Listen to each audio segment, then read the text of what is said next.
Hello everyone, welcome in Kiran learners academy. स्वागत है आपका सीजीएल महाफाइनल सीरीज 2025 में। दोस्तों, इस वीडियो में कवर करेंगे चैप्टर नंबर 1 है ये। हम कर रहे हैं सीजीएल महाफाइनल सीरीज में वो सारे के सारे क्वेश्चन जो कि 2020 के बाद पूछे गए हैं। 2020 से लेके 24 तक जितने भी क्वेश्चन मोस्ट इंपोर्टेंट क्वेश्चन है, जो लेटेस्ट क्वेश्चन है, जो बार बार पूछे जाते हैं, वो सारे कॉन्सेप्ट, वो सारे चैप्टर चैप्टर वाइज हम 20, हमारा टारगेट है इसमें महाफाइनल सीरीज में 25 डेज 25 चैप्टर। जीएस में ऐसे, इंग्लिश में ऐसे, मैथ्स में ऐसे, रीजनिंग में। तो चलिए स्टार्ट करते हैं। ये है एंशिएंट हिस्ट्री ऑफ इंडिया। इसके मोस्ट इंपोर्टेंट 25 क्वेश्चन इस वीडियो में हम कवर करेंगे। फर्स्ट क्वेश्चन है, पाणिनि की अष्टाध्यायी डैश पर लिखी गई एक प्रसिद्ध कृति है। तो दोस्तों ध्यान रखेंगे आप, ये लिखी गई है संस्कृत व्याकरण पर। चौथी पांचवी शताब्दी ईसा पूर्व इसको लिखा गया था। राइट आंसर होगा ऑप्शन 4 संस्कृत व्याकरण। और मोस्ट फेमस पुस्तक है ये अष्टाध्यायी। कभी ना कभी किसी एग्जाम में बार बार पूछा जाता है क्वेश्चन, तो ध्यान रखना है किसने लिखी है ये, पाणिनि ने। Option 4 is right. Question number 2, उस भारतीय राज्य की पहचान करें जिसे महाकाव्य काल में प्राज्ञ ज्योतिष के रूप में जाना जाता था। पहले आप खुद से भी क्वेश्चन को सोचेंगे, ट्राई करेंगे ताकि आपको याद रहे। तो इस राज्य का नाम है, ध्यान रखेंगे, राइट आंसर होगा option first Assam. Question number 3, match the following, स्तंभ 1 स्तंभ 2। ठीक है, कॉलम 1 एंड कॉलम 2। इसमें दोस्तों राज्य दिया हुआ है और ये मंदिर, आपको बताना है कौन सा मंदिर किस राज्य में है, ये मिलान करना है सही। फर्स्ट है बृहदेश्वर मंदिर। बृहदेश्वर मंदिर दोस्तों ये है तमिलनाडु में, तमिलनाडु के तंजावुर में है ये। तो पहले का आएगा तमिलनाडु में। दिलवाड़ा मंदिर दोस्तों ध्यान रखेंगे, ये है माउंट आबू राजस्थान में, राजस्थान के माउंट आबू में। लिंगराज मंदिर है दोस्तों भुवनेश्वर उड़ीसा में, ध्यान रखेंगे कहाँ पे है, उड़ीसा में। तो इसका ए आएगा। हम्पी में स्मारकों का समूह दोस्तों ये पता ही होगा आपको, ये है कर्नाटक। तो पहले का क्या आएगा, पहले का आएगा बी, दूसरे का आएगा डी, दूसरे का डी आएगा, पहले का बी। ये ऑप्शन बार हो गया, ये ऑप्शन बार हो गया। ठीक है, ये भी ऑप्शन बार हो गया। बचा कौन सा, राइट आंसर होगा ऑप्शन थर्ड।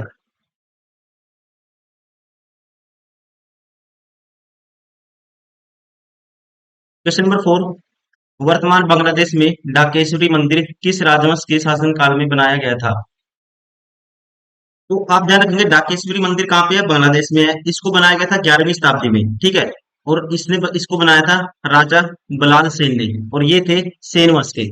राइट आंसर होगा ऑप्शन फर्स्ट। ठीक है, माना जाता है जो बांग्लादेश में दोस्तों जो ढाका है, इसी के नाम पर, इसी मंदिर के नाम पर उसका नाम ढाका पड़ा है, डाकेश्वरी मंदिर के नाम पर। राइट आंसर होगा इसका option first. Question number 5, Ellora का भव्य कैलाश मंदिर किस राष्ट्रकूट राजा के शासनकाल के दौरान बनाया गया था। ठीक है, एलोरा का भव्य कैलाश मंदिर राष्ट्र राजा कृष्ण प्रथम शासन, ठीक है, कृष्ण प्रथम शासन काल में बनाया गया था इसको दोस्तों, इनके शासन काल में, कृष्ण प्रथम के शासन काल में। ठीक है, और ये क्या थे, मोस्ट फेमस, यह हिंदी में कहेंगे वास्तुकला के मान संरक्षक थे। राइट आंसर होगा इसका ऑप्शन फर्स्ट। इसको बनाया गया था कहाँ पे, औरंगाबाद महाराष्ट्र में, कृष्ण प्रथम के शासन काल में। क्वेश्चन नंबर 6, दक्षिण भारत के निम्नलिखित में से किस साम्राज्य के अंतर्गत महाबलीपुरम मंदिर वास्तुकला के एक महत्वपूर्ण केंद्र के रूप में उभरा। तो ध्यान रखेंगे महाबलीपुरम, इसी को कहा जाता है मामलपुरम। ठीक है, इसी को कहा जाता है मामलपुरम। इस मंदिर दोस्तों, ये मंदिर है जो वास्तुकला का एक महत्वपूर्ण केंद्र है, और इसको पल्लव साम्राज्य के अंतर्गत बनाया गया था। ठीक है, और ये जो फेमस हुआ था किसके, किसके राज्य, पल्लवों के राज्य के दौरान, ये कह सकते हैं पल्लव साम्राज्य के दौरान उभरा था ये। और ये भी ध्यान रखेंगे महाबलीपुरम शहर की स्थापना पल्लव राजा नरसिंह वर्मन प्रथम ने 7वीं शताब्दी में की थी। किन्होंने की थी, नरसिंह वर्मन प्रथम ने 7वीं शताब्दी में। राइट आंसर होगा इसका option first Pallava. Question number 7, Brihadeshwara मंदिर जो द्रविड़ वास्तुकला को प्रदर्शित करता है डैश में स्थित है। ये है दोस्तों, रिपीट हो जाए क्वेश्चन, हमने मैच किया था, वो मिलान किए थे। ठीक है, कॉलम के, तब भी ये क्वेश्चन था। तो ये है कहाँ पे है, तमिलनाडु के तंजावुर में। राइट आंसर होगा इसका option first. Question number 8, Chola साम्राज्य के दौरान ब्राह्मणों को दी गई भूमि के लिए निम्नलिखित में से किस शब्द का उपयोग किया जाता था। तो आपको ध्यान रखना है, इसे बोलते थे प्रादे। ठीक है ना। चोल साम्राज्य के दौरान ब्राह्मणों को दान में दी गई भूमि को क्या बोलते थे? ब्राह्मदे कहा जाता था। ठीक है। ये भूमि अनुदान अक्सर कर मुक्त होती थी। ब्राह्मणों को बस्तियां बसाने और कृषि विकास को प्रोत्साहित करने के लिए इसको दान में दिया जाता था। ब्राह्मणों को ध्यान रखना है, राइट आंसर होगा, इसे बोलते थे ब्रादे। Option 4 is correct. तो आप ध्यान रखेंगे दोस्तों, चोल वंश का जो शाही प्रतीक था, सिंबल था, यूज किया जाता था, ठीक है, ये था बाघ। राइट आंसर होगा ऑप्शन थर्ड। क्वेश्चन नंबर 10, उत्तर भारत में गुर्जर प्रतिहार, पूर्वी भारत में पाल और दक्षिण भारत में डैश के बीच त्रिपक्षीय संघर्ष था। ध्यान रखेंगे, त्रिपक्षीय संघर्ष ये 8वीं 10वीं शताब्दी मुख्य रूप से दोस्तों कनौज के नियंत्रण को लेकर था ये, और ये था गुर्जर प्रतिहार पाल और राष्ट्रकूटों के बीच। राइट आंसर होगा option second, Rashtrakuta. Question number 11, सबसे शक्तिशाली चोल शासक राजा राज प्रथम डैश ईस्वी में राजा बना।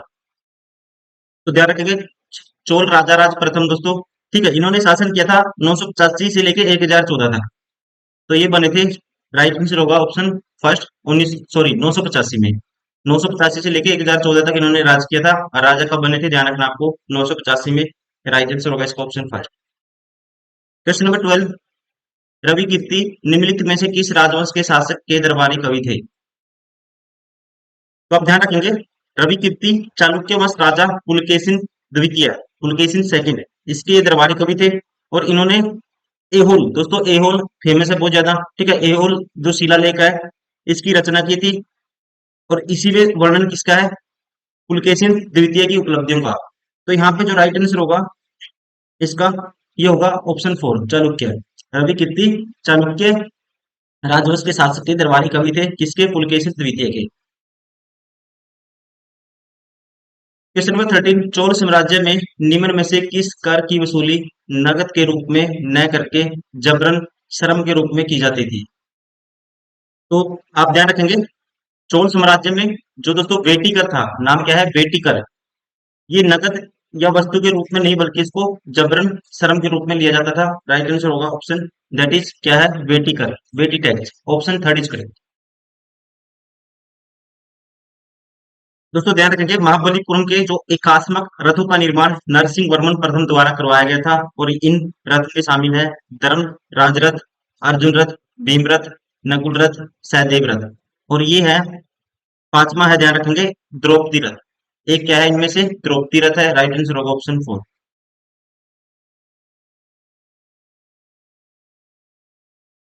क्वेश्चन नंबर 15, कोलथू नाडु, वल्लू वल्लू नाड और थेकुमकुर भारत में किस राज्य में प्राचीन काल के अल्पकालिक राज्य थे?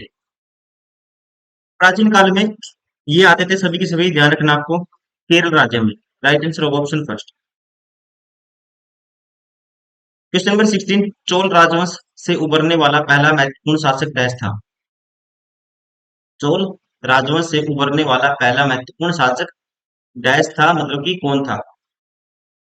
तो ध्यान रखना आपको, चोल राजवंश से उभरने वाला पहला सबसे महत्वपूर्ण शासक माना जाता है दोस्तों राजा राज चोल को, ठीक है। और इनका शासन काल था 985 से लेके 1014 तक। राइट आंसर होगा ऑप्शन सेकंड, राजा राज चोल। क्वेश्चन नंबर 17, बाणभट्ट हर्षवर्धन का दरबारी कवि था जिसने डैश नामक पुस्तक लिखी थी दोस्तों, ठीक है। बाणभट्ट ने इनमें से कौन सी लिखी थी? हरिश्चरित्र।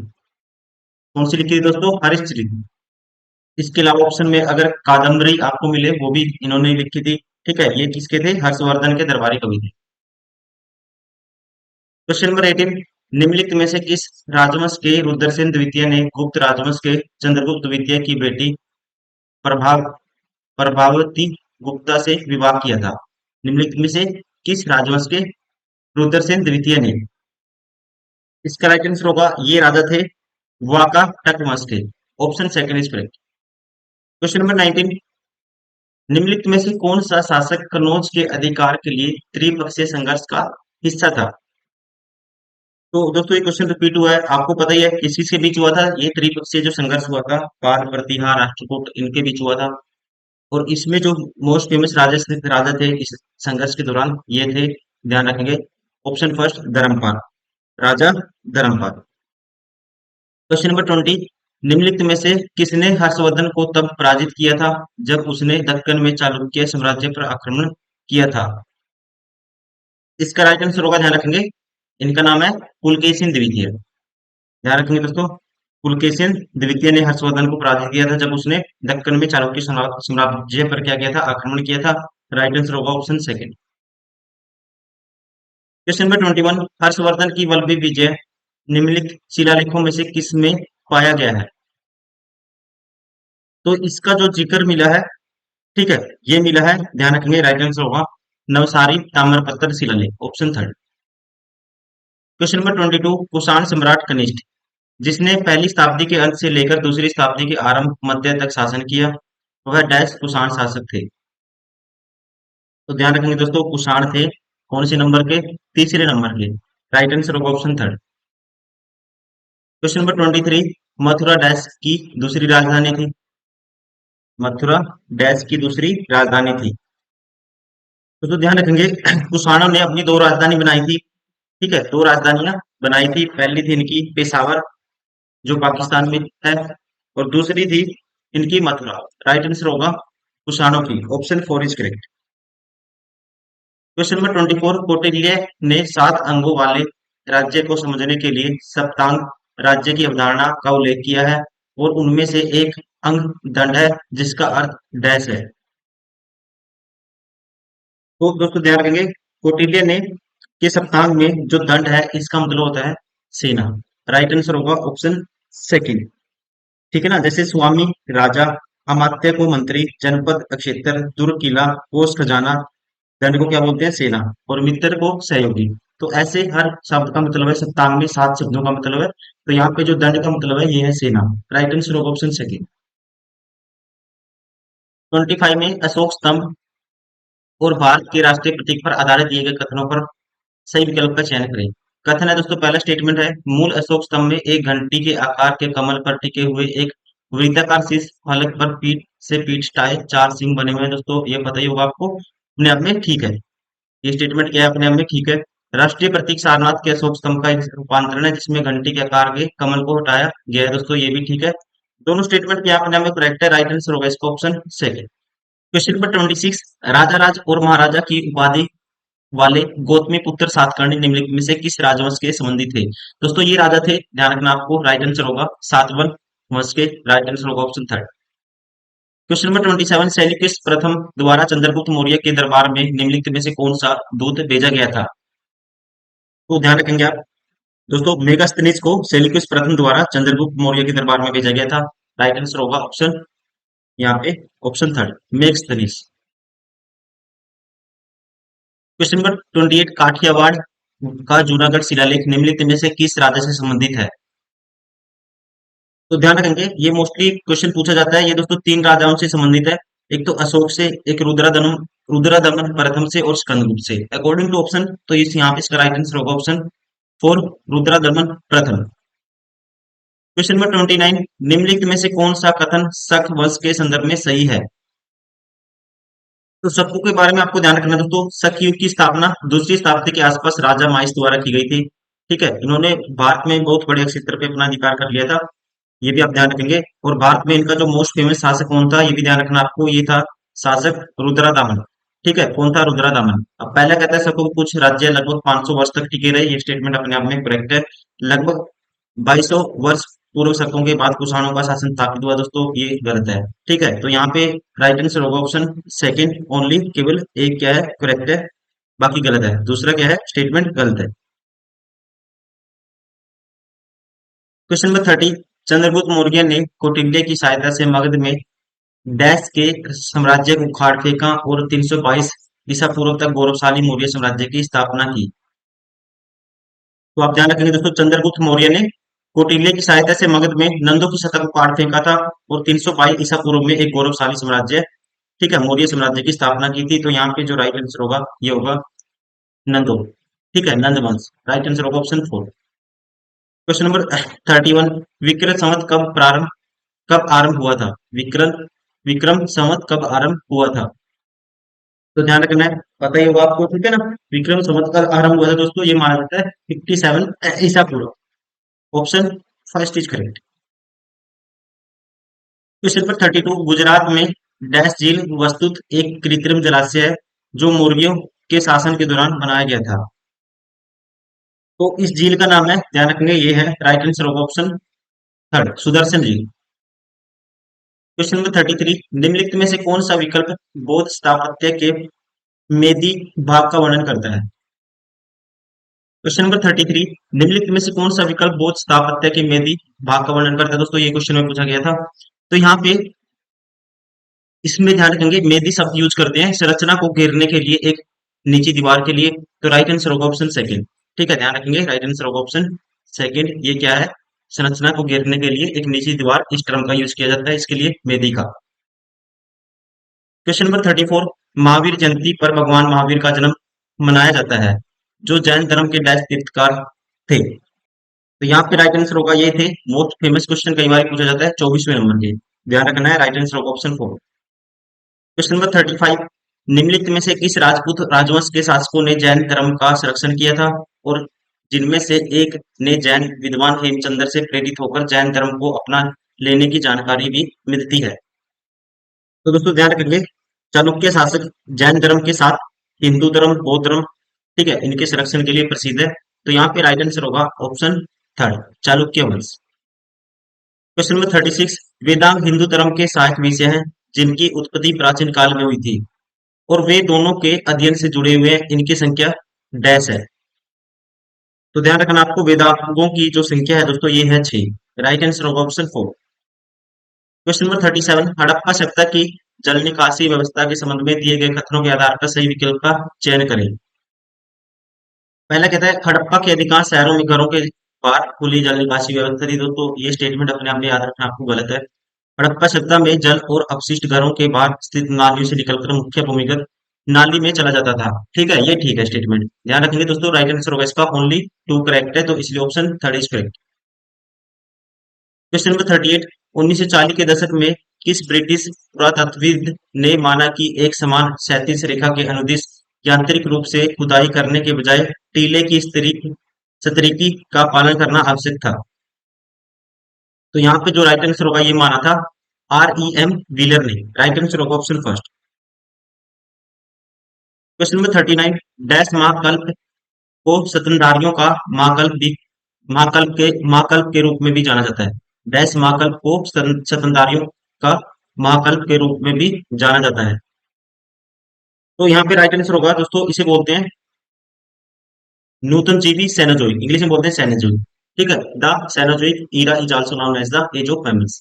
राइट आंसर होगा option second. Question number 40, Burzahom नवपाषाण युगीन सतल डैश में स्थित है। ब्रूच होम दोस्तों, ये नवपाषाण युगीन एक सतल है, और ये स्थान है जो, ये कहाँ पे स्थित है, ये इसने पूछा है। तो ध्यान रखना है, जो ब्रूच होम है दोस्तों, ये पुरातात्विक सतल है जो भारत के जम्मू कश्मीर में कश्मीरी घाटी श्रीनगर जिले में आता है। ये राइट आंसर होगा ऑप्शन फोर। तो दोस्तों ये था most important 25 question ancient history of India के, सारे हमने कवर किए हैं। जो भी टाइप बनती थी, जिस टाइप के क्वेश्चन आजकल लेटेस्ट क्वेश्चन जो पूछे जा रहे हैं, सारे का हमने कवर किया इस वीडियो में। उम्मीद करता हूँ आपको वीडियो पसंद आई होगी। साथ ही साथ ये हमारी बुक्स भी आती है किड पब्लिकेशन की। दोस्तों अगर आप एसएससी की तैयारी भी करते हो, किसी सीजीएल के अलावा कोई भी एग्जाम की तैयारी कर रहे हो, एसएससी की हर एग्जाम के लिए काफी यूजफुल बुक्स हैं। सारे क्वेश्चन आज तक जितने भी क्वेश्चन पूछे हैं एसएससी ने, सारे क्वेश्चन इन बुक्स के अंदर आपके कवर हो जाएंगे।